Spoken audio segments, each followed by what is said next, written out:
बघा आपल्यापर्यंत जीवन सर आपल्यापर्यंत चांगली माहिती आपल्यापर्यंत पोहोचवत आहे. तर सर्व जे प्रेक्षक वर्ग असतील आणि जे व्हॉलिंटियर असतील त्या आतमध्ये आलेल्या त्याला बाहेर काढायचे आहेत.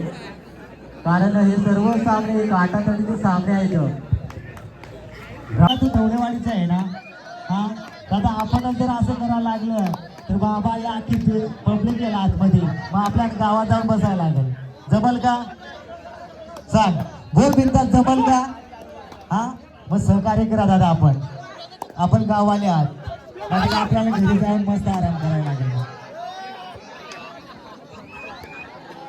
बघा थोड्याच वेळात दुसऱ्या फेरीला सुरुवात होईल.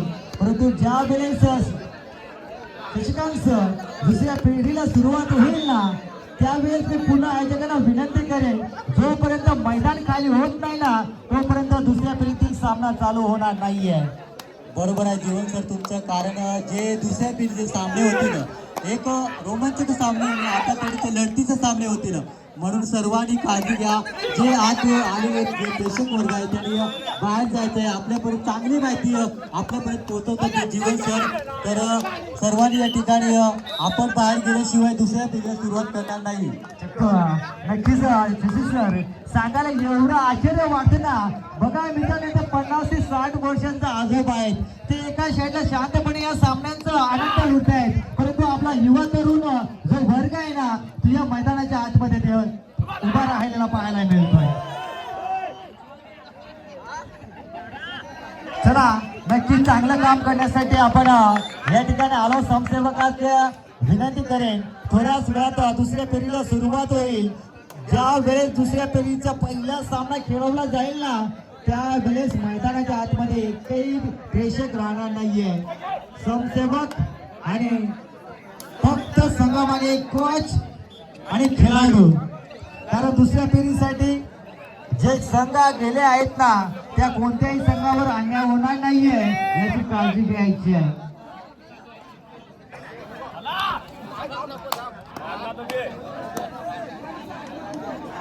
धाव क्रमांक 1 वर चालू सामने कशाने विचार केला तर पादेरुवाडी आणि दुसऱ्या साईडचा विचार केला तर बदलापूर. दोन्ही संघामध्ये आटाटाटीची लढत आहे. परंतु दोन्ही संघांच्या दरम्यान जर पाहायला गेलं ना तर शिक्षक धाव क्रमांक 1 चा हा सामना स्थगित होतोय, संपतोय आणि कोणता संघ देखील विजय होईल हे देखील तुमच्यापर्यंत पोहोचेल. आणि तुमच्यापर्यंत पोहोचला ना तर आपण या सर्व प्रेक्षकांच्या सादराने पोहोचवायचं. बघा जीवन सरांनी सांगितल्याप्रमाणे आता झालेल्या सामन्यामध्ये पादिरवाडी बनाम बदलापूर या सामन्यामध्ये पादिरवाडी हा संघ विजय झाला. तर विजय संघाचं हार्दिक हार्दिक अभिनंदन आणि पराजित संघाचे विशेष विशेष होते. बघा मित्रांनो या ठिकाणी आताच आयोजक आहात एक ज्या ठिकाणी मैदानाच्या बाहेर जो मेन खंबा उभा केलाय ना, ज्या ठिकाणी लाईटची व्यवस्था केली ना त्या लाईटच्या खंबापासून आपण लांब राहायचंय. बघा मित्रांनो पूर्ण जर तो टच किंवा हल्ला ना तर पूर्ण मैदानाची लाईट जाईल हे देखील आपण ध्यानात ठेवायचंय. आणि नुसती लाईटच जाणार नाहीये तर कदाचित त्या ठिकाणी विपरीत प्रसंग देखील घडेल. कदाचित त्या ठिकाणी विद्युतचा शॉक देखील लागला जाईल. मित्रांनो इथली जी प्रेक्षकांना मित्रांनो हा फक्त इथला आहे ना जागा खाली करायची. कारण ज्या ठिकाणावर आपण विद्युतचे जे प्रवाह वाहिनी झाले ना ती त्याच ठिकाणापासून सुरुवात झाली. तर बघा प्रेक्षक वर्गानं आपण स्पर्धा बघण्यासाठी आलोय आणि ज्या ठिकाणी कोणतीही गोष्ट जर विपरीत घडली त्या गोष्टीत आयोजक जबाबदार राहणार नाहीये याची काळजी मात्र प्रत्येक खेळाडूंना आयोजकांना घ्यायची आहे. गौड कामतचा संघ आणि करमेळी संघ या दोन्ही संघाने आपला संघ घेऊन या ठिकाणी मैदान क्रमांक 1 वर हजर आहे. त्या ठिकाणी पंच या ठिकाणी उपस्थित झालेले आहेत आणि लगेच त्या ठिकाणी आपण टायमिंग लावलं जाईल. दोन्ही संघाला 5 मिनिटं हा टायमिंग लावला जाईल. तर दोन्ही संघ एक गोरकामत आणि करमेळी आपला आवाज आपल्यापर्यंत पोहोचत असेल दोन्ही संघाला तर लवकरात लवकर या ठिकाणी उपस्थित दाखवायचे आहे. माझे संघ नाही का आपण पूर्ण संघ पूर्ण स्कोर घेऊन आपण मैदानाच्या आतमध्ये यायचं आहे. दोन्ही संघांना विनंती करतोय आपण पूर्ण संघ घेऊन मैदानाच्या आतमध्ये या.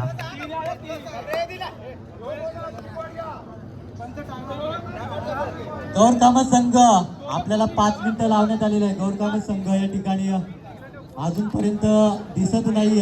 विरुद्ध संघ करमेळी मला मिळेल. जीवन सर आपण या सामन्याकडे नक्कीच वळूया. नक्कीच या ठिकाणी पाहायला गेलं तर ग्राउंड क्रमांक 1चा सामना अतिशय रफ आणि टफ पाहायला मिळेल. कारण खऱ्या अर्थानं पाहायला गेलं तर घोरकामत म्हटलं ना शशी सर तर अक्षरशः राजाचा संघ आणि राजा आणि राजाची चढाई आणि राजाचं जे खेळवृत्ती आहे ती पाहायला मिळेल. आणि दुसऱ्या साईडनं विचार केला ना खूप दूरचा अंतर गाठून आलेला हा करमेली संघ. त्या संघामध्ये देखील चांगले खेळाडू देखील पाहायला मिळत आहेत. त्यांच्याकडून देखील चांगली खेळी होईल यामध्ये मात्र शंका नाही आहे. अगदी बरोबर. खूप सुंदर आपल्याला सामना पाहायला मिळेल. रमेश माळीचा एका बाजूला आणि एका बाजूला राजाचा संघ म्हणजे खालापूर तालुक्यामधून करवेळी आणि कर्जत तालुक्यामधून गौरकामत अशा दोन्ही तालुक्यामध्ये एक चांगल्याशी रफ आणि टप यामध्ये काही शंका नाही. सुंदर असा सामना पाहायला मिळेल. नक्कीच एका साईडला विचार केला तर खालापूर तालुका आणि दुसऱ्या साईडला विचार केला तर कर्जत तालुकाचा सामना आपल्या भेटीस येईल यामध्ये मात्र शंका नाही आहे. करमेली संघ खालापूर तालुक्यातून आज बिलॉंग झालाय या धवलेवाडी या चषकामध्ये. आई भवानी क्रीडा मंडळ धवलेवाडी आयोजित जिल्हास्तरीय एक कबड्डी स्पर्धा 2025चं पर्व तिसरं आणि या पर्वाच्या तिसऱ्यामधील आज पहिल्या फेरीतील हा शेवटचा सामना ग्राउंड क्रमांक 1 वर अतिशय आटातटीचा सामना होईल यामध्ये मात्र शंका नाही आहे. कारण दोन्ही संघ तितक्याच ताकदीचे आणि तितक्याच जोमाचे पाहायला मिळतील. चला गौरकामत संघ आमचा आवाज तुमच्यापर्यंत पोहोचत असेल तर आपला प्रतिस्पर्धक शेवटचे 2 मिनिटं गौरकामत संघाला शेवटचे 2 मिनिटं लगेच पंच आपला शेवटचे 2 मिनिटं सर गौरकामत संघाला समोरचा संघ या ठिकाणी उपस्थित झालेला आहे. आपला प्रतिस्पर्धक करमेली हा संघ मैदानाच्या आतमध्ये दाखल झालाय आणि गौरकामत संघाच्या संगणकाला राजा आपण चांगले एक खेळाडू आहात. आपण देखील खेळाचं महत्त्व आणि खेळाचं महत्त्व खेळीचं महत्त्व काय आहे या आपण देखील आयोजन केलं आणि आयोजन करणं कसं असतं आणि नियोजन करणं कसं असतं हे आपल्याला देखील चांगलं ठाऊक आहे. बघा ज्यावेळेस आपल्या आयोजनामध्ये जो सामना एका साईडनं वागणीची वाडी आणि दुसऱ्या साईडनं विचार केला तर धामणवाडी संजो दोन्ही संघाच्या संघनायकांना आम्ही विनंती करू जे काही वॉर्मअप असेल जे तुमचे काही कानमंत्र असतील ते आपण द्यायचे आणि जे वॉर्मअप असेल तिथं तयारीला लागायचे.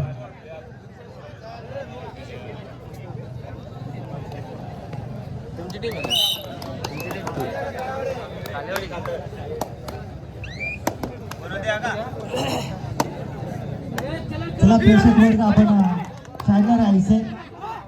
बघा आयोजकांना विनंती आपण जो पाण्याचा जार आहे ना तो आपण भरून ठेवा.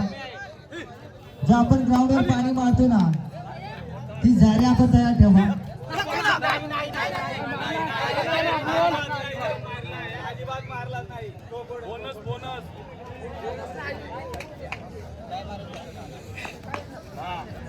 चला ग्राउंड क्रमांक 1 वर अतिशय रोमांचक बिग फाईट खरं या मरो स्थितीनं पाहायला मिळेल. कारण दोन्ही संघ जर पाहायला गेलं तर अतिशय मोठे संघ पाहायला मिळत आहेत. खऱ्या अर्थानं मी शशिकांत सामना सुरू होण्याच्या अगोदर आपलं ओपिनियन करेन की तुम्हाला जणू असे वाटतं की कोणता संघ या सामन्यामध्ये विजयी ठरेल.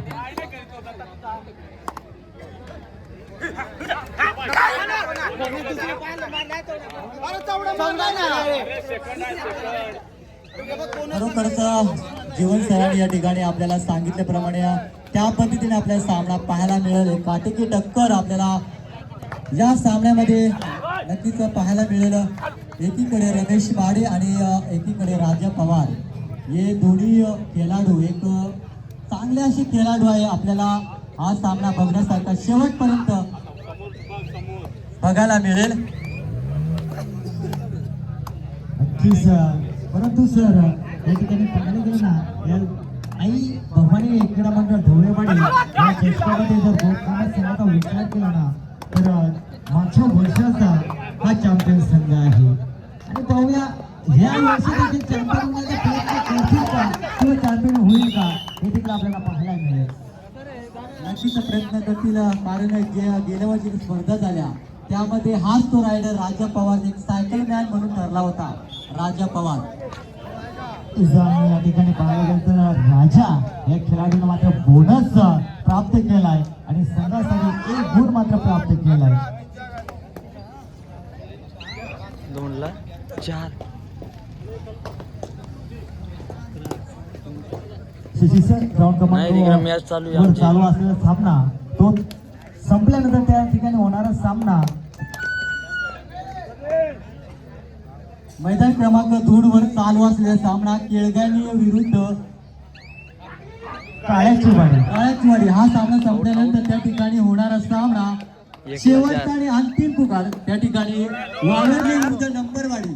हा सामना मैदान क्रमांक 2 वर होईल. दुसऱ्या पेजचा पहिला सामना. पहिला पुकार वावरला बनाम नंबरवाडी विकास. नंबरवाडी विकास. दुसऱ्या फेरीला थोड्याच वेळात सुरुवात होईल. आम्ही अनाउन्समेंट देखील केली. आमच्यासारखे समालोचक शशिकांत शिंदे सरांनी देखील ग्राउंड क्रमांक 2 वर या पुढील होणारा सामना वावरले बनाम नंबरवाडी असा सामना आपल्या BTC आहे. त्यामध्ये मात्र शंका नाही आहे. संघाला आणि मोठा रायडर या ठिकाणी बाद झाला करमेली संघाचा. खूप सुंदर पॅकअप दिनेश आणि विजय यांच्या एक सुंदर अशी डिफेन्स आपल्याला पाहायला मिळाली गोरकामा संघाकडून. खऱ्या अर्थाने जर पाहायला गेलं ना मैदानाच्या सोफेर जेवढी प्रेक्षक वर्ग आहेत ना त्या प्रेक्षक उठून उभे राहिले, कारण गोरकामत आणि करमेली दोन्ही संघाचा सामना बघण्यासाठी.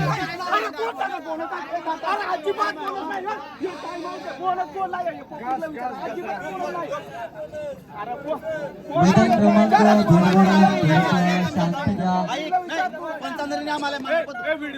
आणि 3 नंबर जर्सी आपला राजेश.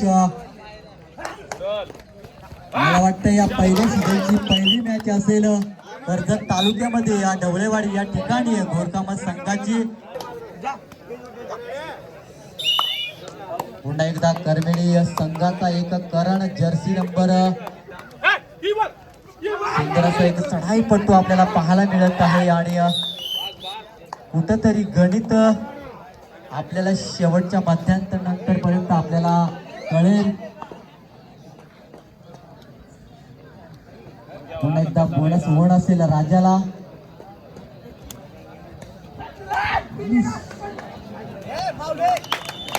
खरोखरच चांगली अशी नजरेने डिफेन्स पाहायला मिळते ते करमेली संघाकडून. चांगला अशी मूर्ती लहान पण कीर्ती महान अशा डिफेन्सने राजाला एक तंबूत परतून मैदानाच्या बाहेर ठेवलं गेलेला या गोरकामा संघाचा एक कर्णधार.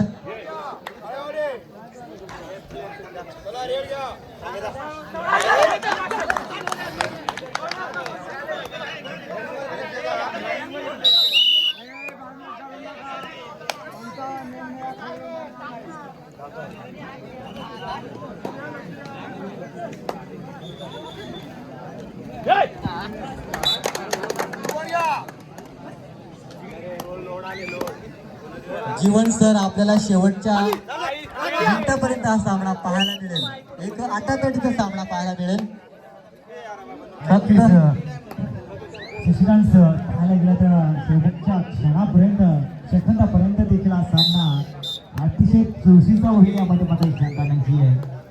परंतु या सामन्याचा विचार केला ना बघा मित्रांनो, जे खेळपट्टीच्या मागे ते खेळाडू झोपलेत ना त्यांना उठवायचं आहे. बघा मित्रांनो, राजा गोरकामत राजा आपल्या मागचा खेळाडू झोपला त्याला उठवा. दादा आलो त्यांना दादा झोपायला आलाय का ते का आलाय. बघूया आता मध्यांतर झालेलं आहे. जीवन आपल्यापर्यंत जी आघाडी कळेल नक्कीच. मध्यांतर नंतर ग्राउंड क्रमांक 107 सामना थांबला गेला. जो गुणफलक असेल तो तुमच्यापर्यंत आमच्यापर्यंत पोहोचेल. मध्यांतर नंतर गोरकामा संघाला एकूण मिळाले